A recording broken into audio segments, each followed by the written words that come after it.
तो हम धन्यवाद करेंगे कि परमपिता परमात्मा की कृपा से ऐसे सुंदर आयोजन करने कराने का सुनने सुनाने का सौभाग्य प्राप्त बोलो हुआ करता है। सर्वप्रथम जब कोई भी कार्य करने चलो आप ईश्वर को मत भूलना, भगवान का धन्यवाद जरूर करना। कोई भी कार्य करने आप चले हो, परमपिता परमात्मा को याद रखोगे। अगर प्रभु के प्रति, धर्म के प्रति, ईश्वर के प्रति आपकी निष्ठा है, विश्वास है, तो आप कभी भी निराश नहीं हो सकते। अभी आदरणीय भाई मुकेश जी कह रहे थे सर्दी का मौसम है और वो भी सर्दी अपने चरम पर है। धूप निकल भी सकती है, बोलो नहीं भी निकल सकती, कोहरा भी होता, लेकिन फिर भी अच्छा ये बताओ प्रभु ने कोई कसर छोड़ी है आपके लिए? अच्छी धूप निकली हुई है, अच्छा वातावरण बना हुआ है, यज्ञ हो रहा है, भजन भी सुनाए जा रहे हैं, प्रवचन भी सुनने को मिलेंगे। अच्छा उनकी कृपा में तो कोई कमी बोलो नहीं है। अब आप लेना ही नहीं चाहो तो फिर प्रभु को दोष बोलो नहीं देना, है ना। बारिश, हाँ अनिल जी कह रहे बारिश की भी संभावना थी, वो भी सब कुछ ठीक है। तो मैं कहना चाह रही थी जो सच्चे विश्वासी होते हैं ना, ईश्वर भक्त होते हैं, सच्ची श्रद्धा जिनके अंदर होती है बोलो, उनके कार्य इसी तरह से संपन्न होते हैं। प्रभु अपनी कृपा बनाए रखते हैं। मुझे एक बात याद आ रही है, जब हम छोटे थे, आपने भी शायद वो सुनी होगी, हमारे घरों में जो दादा दादी नाना नानी होते हैं ना, पहले बड़ी सुंदर शिक्षा दिया करते। आजकल तो बच्चों पर खैर समय नहीं है उनके पास बैठने का, बड़ी अच्छी बात सिखाया करते थे। इसी प्रसंग में मुझे बात याद आ रही है, मैंने बहुत छोटी थी सब तब सुना था अपनी दादी जी से। कहते हैं वो बताती थी, एक कथानक के माध्यम से, कथानक समझाने के लिए हुआ करते हैं कि एक गांव में एक बहुत निर्धन व्यक्ति रहता था। बेचारा लकड़ी काट करके अपना भरण पोषण करता था। एक दिन जब वो लकड़ी काटने के लिए गया और पेड़ पर चढ़ा हुआ था, नदी के किनारे वृक्ष था, जैसे ही वो उस पेड़ को काट रहा था, उसकी जो कुल्हाड़ी थी वो नदी में गिर गई। अब नदी में गिर गई, बेचारा बड़ा गरीब था, बैठ करके रोने लगा नदी के किनारे। कहने लगा, है भगवान तूने ये क्या कर दिया, मेरे पास यही साधन था, लकड़ी काटता था, बेचता था, बच्चों का भरण पोषण करता था, वो कुल्हाड़ी भी मेरी इस जल में नदी में गिर गई, अब कैसे करूंगा। रो रहा है फूट फूट करके। तभी वहां पर जल देवता प्रकट हुए और प्रकट होकर के उन्होंने देखा रो रहा है बेचारा, तो एक बहुत सुंदर सी सोने की कुल्हाड़ी निकाल करके लाए। सोने की कुल्हाड़ी दिखाते हुए बोले, देख बेटा तेरी ये कुल्हाड़ी तो नहीं है। क्या कहा? मना कर दिया, हाथ हिला दिया, बोला नहीं नहीं मेरी ये कुल्हाड़ी नहीं है। फिर डुबकी लगाई, दूसरी बार में एक चांदी की कुल्हाड़ी लेकर के आए, कहा देखना बेटा ये तो नहीं है। बोला नहीं नहीं ये मेरी नहीं है। तीसरी बार डुबकी लगाई और जो लोहे वाली कुल्हाड़ी थी वो निकाली, बोले देखो ये तो नहीं है। बोला हाँ हाँ मेरी कुल्हाड़ी यही है। बड़े प्रसन्न हुए जल देवता और चांदी वाली, सोने वाली, लोहे वाली तीनों ही कुल्हाड़ी बोला दे दी उसको। अब वो अपने गांव में आया, लोहे सोने की कुल्हाड़ी जब उसको मिल गई, अच्छा पैसे वाला हो गया, मकान दुकान बना लिया। अब तो उसके रहने के ढंग अलग हो गए। अब गांव वालों को पता चला बड़ा गरीब आदमी था, ऐसा कैसे हो गया, पूछने आ गए लोग, तो जो हकीकत थी बता दी। बोला ऐसे जैसे। अब एक व्यक्ति बोला कि ये तो बड़ा सस्ता सौदा है।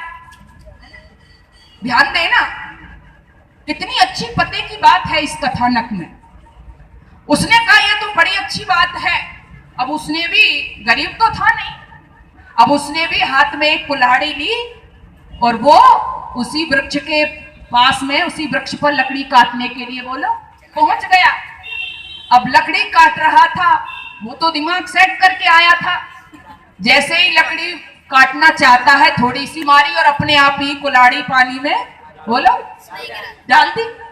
अब जैसे ही कुल्हाड़ी छूटी रोने लगा, अरे भगवान मेरे पास तो यही कुल्हाड़ी थी, अब क्या होगा। जल देवता प्रकट हुए, उसी तरह से जैसे पहले किया था, सोने की कुल्हाड़ी लेकर के आए और कहने लगे देखना बेटा तेरी ये कुल्हाड़ी तो नहीं है, तैयार बैठा था। बोला हाँ हाँ हाँ यही है, यही है। जल देवता ने डुबकी लगा ली, चांदी वाली लेकर के आए, एक हीरे की लेकर के आए, बोले देखना बेटा ये, बोले यही है मेरी। उसने कहा जा कमबख्त, तेरी इनमें से कोई नहीं है, ना लोहे की दी, ना सोने की दी, ना चांदी की दी, और उसने डुबकी लगा ली। कहने का भाव यह है, कथानक समझाने के लिए होते हैं, लेकिन कितनी गहरी बात इसमें छिपी हुई है। अगर तुम्हारे मन में सच्चा विश्वास नहीं है, दिखावा कर रहे हो आप, ढकोसला है ये, सच्ची भक्ति आपके दिल में नहीं है, विश्वास नहीं है, तो फिर आप ईश्वर के साथ भी बोलो क्या कर रहे हो, छल। और बुरा मत मानना, आज ज्यादातर लोगों का यही हाल है। आप पहचान करना, जब भगवान की भक्ति के लिए बैठो ना, भगवान की भक्ति करते समय जिस दिन, ध्यान देना, जिस दिन तुम्हारा हृदय विहल हो उठे, आंखों में आंसू बहने लग जाएं, उस समय तुम समझना कि तुम्हारे भक्ति कुछ करीब आई है, तुम्हारे दिल में परमपिता परमात्मा के प्रति कुछ प्रेम जगा है। इसलिए बड़े धन्यवाद के पात्र हैं, इन्होंने विश्वास रखा कि चाहे कुछ भी हो हमें हवन का प्रोग्राम कराना ही है, और वो विश्वास इनका झूठा नहीं गया ना। मौसमी बोलो अनुकूल हो गया। ईश्वर भक्त जो होते हैं, कठिनाइयां आती है राहों में, मैं मानती हूं, लेकिन गुरुदेव दयानंद कहते हैं कि ईश्वर भक्त जो होते हैं उनके सामने पहाड़ जैसी विपत्ति भी आ जाती है तो वो उनको राही के समान छोटा समझ करके हंसते हंसते सहन कर जाते हैं। ये ईश्वर भक्त की विशेषता हुआ करती है। तो आइए आप भी अपना जीवन ऐसा ही बनाइए, परमपिता परमात्मा को याद रखिएगा। कोई भी कार्य करने चलो उनका धन्यवाद जरूर करना। क्यों करना लोगों, आपने सुना तो कई बार होगा, लेकिन विचार नहीं करते हो। इतना सुंदर शरीर प्रभु ने जो आपको दिया है, ये ऐसे ही नहीं मिल गया है। ये आपको, आप सोच रहे हो आपको अब मिल गया है ये, लेकिन आपका क्या दायित्व है कि इसमें अच्छे अच्छे कार्य करें तो आगे भी अपनी सीट बोलो रिजर्व रहे, है ना। ऐसा कार्य न हो जाए कि कीट पतंग आदि की योनि में आपको जाना पड़े। इसलिए भगवान की भक्ति करो, अच्छे अच्छे कार्य करो, परोपकार के कार्य करो, परमार्थ के कार्य करो, और इन कार्य को करने के बावजूद आपकी भक्ति सफल कब होगी। मन में कभी भी अभिमान मत लाना, कभी भी अभिमान नहीं आना चाहिए। बहुत से लोग, मैं कह रही हूं आज इस वेदी के माध्यम से, हम लोग भी होते हैं ना, इनको भी कभी कभी बोलो आ जाता है, अभिमान आ जाता है। मैं तो बहुत दिन से यज्ञ कर रहा हूं, मैं तो बहुत दिन से संध्या कर रहा हूं। स्वाभिमान को खोना नहीं और अभिमान जीवन में लाना नहीं। अरे आप कहते हो मैं करते फिरते हो, मैंने किया, आप केवल, आप साधक तो हो उस करने के, लेकिन आप इन कार्यों को संपन्न करते तभी हो जब भगवान आपके दिल में प्रेरणा करता है। वैशाली में भाई साहब आए हैं, 1 साल हुई है ये खड़े हुए, तो आप सब लोगों ने मदद की और इतना अच्छा कार्यक्रम यहाँ पर बन गया। मुझे याद आ रहा है, आंसू पोंछे नहीं किसी के, आंसू पोंछे नहीं किसी के, भला किसी का नहीं किया है, अपने श्वास किए हैं पूरे उसने जीवन नहीं जिया है। सिर्फ देवता थे शिव शंकर, महादेव इसलिए हो गए, लोक धर्म की जय हो जग में, अमृत बाटा जहर पिया है, करता केवल परम ना मैं कुछ हूं ना तुम कुछ हो। उसने उससे जो चाहा है उससे वैसा काम लिया है, उसने उससे जो चाहा है उससे वैसा काम लिया है। इसलिए आओ अच्छे अच्छे कार्य करो, घरों में हवन को भी जगह दो। जहां पर ये हवन होंगे ना, आज तो अच्छा लगा आप यहाँ आए, लेकिन कई बार देखती हूँ चलते चलते केवल हम 2 आहुति डाल देते हैं ना हवन में, सोचते हैं हमने अपने कर्तव्य की इतश्री बोलो बोलो कर ली।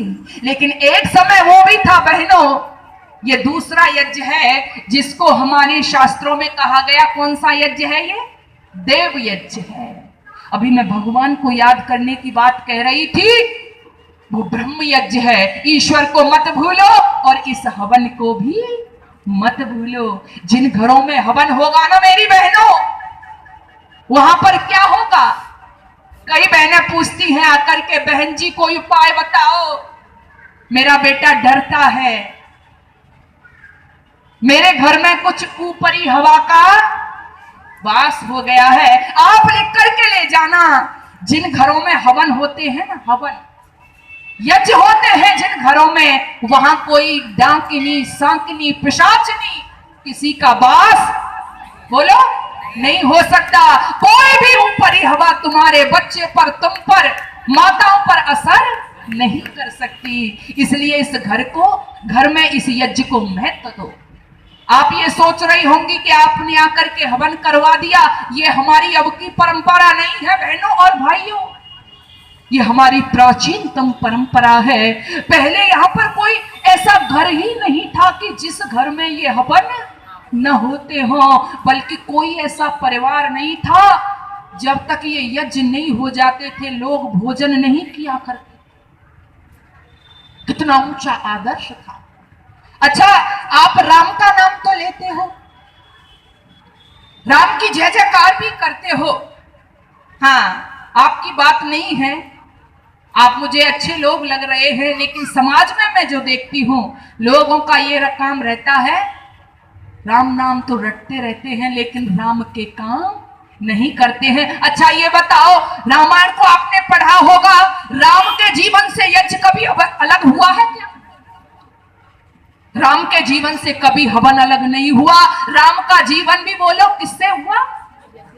उनका जन्म किससे हुआ? मैं तो नहीं कह रही ना इस बात को, है ना, आप ही कह रहे हो ना। और आप किसके आधार पर कह रहे हो? रामायण के आधार पर। राम का जीवन यज्ञ से हुआ। उसके बाद में राम ने जो सबसे पहला युद्ध लड़ा, वो भी किसकी रक्षार्थ लड़ा बोलो? यज्ञ की रक्षा। अच्छा, फिर आप घर में हवन क्यों नहीं करते हो? है? आप घर में हवन, मां कौशल्या हवन करती है। रामायण को उठा करके पढ़ो। जिस समय राम अपनी मां कौशल्या के भवन में जाते हैं, वन गमन से पहले, कि कैकेयी ने तो कह दिया वन में जाना है, पिताजी से अनुमति ले ली, लेकिन अपनी मां कौशल्या से और मिलता जाऊं। उस समय देवियों मां कौशल्या क्या कर रही थी? यज्ञ कर रही थी।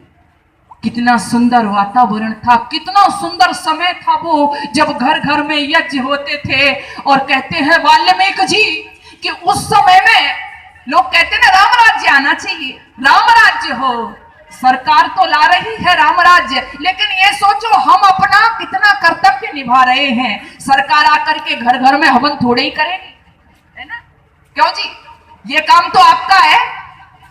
कहते हैं उस समय किसी की आंखों में आंसू नहीं थे, इसलिए राम राज्य चाहते हैं ना हम आज।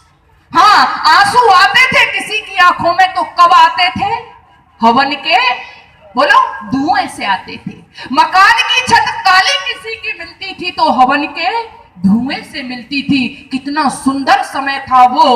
लेकिन आज हम कहां आकर के खड़े हो गए हैं। आज तो कहते हैं बच्ची समय ही नहीं है, टाइम ही नहीं है। आप कौन सी संस्कृति में जा रहे हो? इसलिए आओ, आप जब निमंत्रण कार्ड छपवाते हो विवाह आदि में, उस पर शब्द तो लिख देते हो हमारी बेटी का या बेटे का विवाह बड़ी धूमधाम से मनाया जा रहा है। धाम घर को कहते हैं, शब्द पुराना है, धूम कहते हैं हवन के धुएं।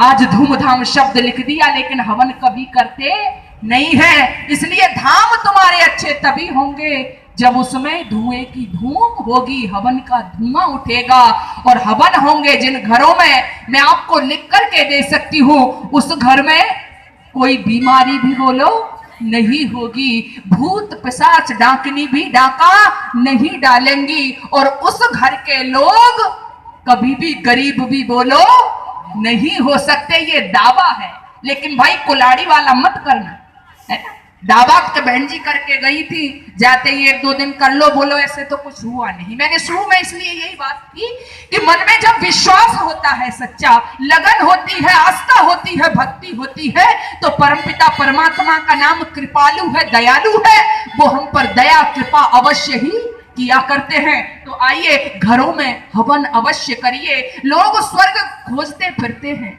किसी ने कह दिया 7वें आसमान पर जाओ, किसी ने कहा गोलोक में जाओ, किसी ने कहा बैकुंठ में जाओ, लेकिन मैं आपको सीधे सीधे स्वर्ग में पहुंचा दूं तो इससे अच्छी कोई बात है क्या, बोलो, है जी। पीछे वाले हैं, थोड़ा सा बोल दिया करो, मुझे लग रहा है सो तो नहीं गए है ना। मैं सीधे सीधे स्वर्ग में पहुंचा दूं तो अच्छा रहेगा ना बहनों। तो आइए, स्वर्ग है कहां, और हमारे यहां पर महर्षि चाणक्य हुए हैं, उन्होंने तो बड़े सीधे शब्दों में कहा, आज तो आप घर बना लेते हो अच्छे पैसे लगा करके, बिल्डिंग, अच्छी अच्छी गाड़ियां, कोठियां, बैंक बैलेंस, और कहते हैं जी हमारा घर तो बड़ा अच्छा लग रहा है, लेकिन ध्यान करना, घर आपने सुंदर बना लिया, लेकिन चाणक्य कहते हैं न विप्रपादोदक कर्दमानी न वेद शास्त्र विवर्जितानी स्वाहा स्वधाकार ध्वनि गर्जितानी शमशान तुल्यानि गृहाणि। और आजकल यही हो रहा है, जिन घरों में क्या नहीं होता, स्वाहा स्वाहा की ध्वनि बोलो नहीं गूंजती, बड़ी जरूरी है ये। जिन घरों में स्वाहा स्वाहा की ध्वनि नहीं गूंजती और ब्राह्मण अतिथियों के, विद्वानों के आने से पैरों की कीचड़ नहीं होती, अर्थात पैर नहीं पड़ते जिन घरों में। अभी अभी जब मैं आई भाई मुकेश जी के यहाँ पर, हमारी बहन जी सुनीता जी कह रही थी, बहन जी आओ थोड़ा सा घर में घूम जाओ, जिससे आपके चरण घर में बोलो। बाकी बहनें तो कहती हैं बहन जी पोंछा गंदा हो जाएगा, एक ही जगह बैठे रहो क्यों जी। बाकी तो हमारे घर में जब कोई अतिथि आता है तो माता बहनें देखती हैं कैसे घर में नहीं एक जगह ही बैठ है। हमारे घर पे कोई आ रहा है, हमारा अतिथि है, कोई विद्वान आ रहा है, उसकी सेवा करो, श्रद्धा होनी चाहिए। घरों में बैठे रहते थे लोग, कब अतिथि के चरण पड़े हमारे घर में, जिससे हमारा घर क्या हो, धन्य हो जाए, पवित्र हो जाए। और ये मैं नहीं कह रही, यही बात चाणक्य ने कहा, ब्राह्मण अतिथियों के चरण पड़ते हैं जिन घरों में, स्वाहा स्वाहा की ध्वनि गूंजती है जिन घरों में, वेद शास्त्रों का स्वाध्याय होता है जिन घरों में, वो घर स्वर्ग होते हैं। और जहां ऐसा नहीं होता, क्या कहते हैं, शमशान तुल्यान गृहाण तानी, वो घर घर नहीं है बल्कि क्या है, बोलो शमशान कह दिया। क्या कहा, शमशान कह दिया। और आज घर आपकी नजर में घर होंगे, लेकिन ज्यादातर शमशान ही बनते जा रहे हैं।